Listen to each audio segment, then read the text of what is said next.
Bonjour, lorsque vous pratiquez le covoiturage, c'est-à-dire lorsque vous transportez des passagers contre le paiement d'une somme d'argent, ce revenu peut être imposable et soumis à cotisation sociale. Tout dépend des circonstances du voyage.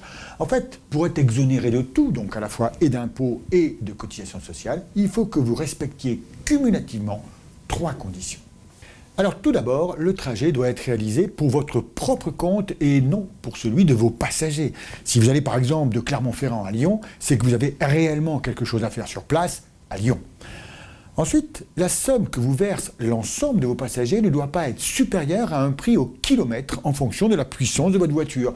Par exemple, 50 centimes par kilomètre pour une petite voiture. Et enfin, il faut que vous conserviez à votre charge une part significative du coût, des péages, du carburant. Bref, il ne faut pas que vous fassiez le taxi. Sinon, eh bien, vos recettes doivent être déclarées avec vos autres revenus et imposées. Et en plus, vous allez payer des cotisations sociales. Schématiquement, sur le plan social, si vous retirez moins de 33 100 € de recettes de cette activité dans l'année, eh bien, vos cotisations seront normalement d'environ 23% des sommes perçues. Ça représente, par exemple, pour 300 € perçus chaque mois, une cotisation annuelle d'environ 830 €. Alors, au-delà des 33 100 € de recettes, eh bien, les cotisations seront plus importantes et calculées sur votre résultat réel.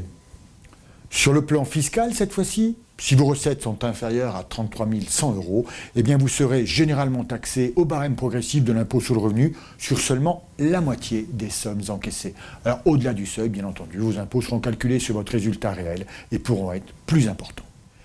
Sachez enfin que si vous avez globalement des revenus modestes, vous pouvez devenir un micro-entrepreneur. Dans ce cas, vous acquitterez en tout et pour tout, impôts et cotisations sociales incluses, environ 25% de vos revenus de covoiturage.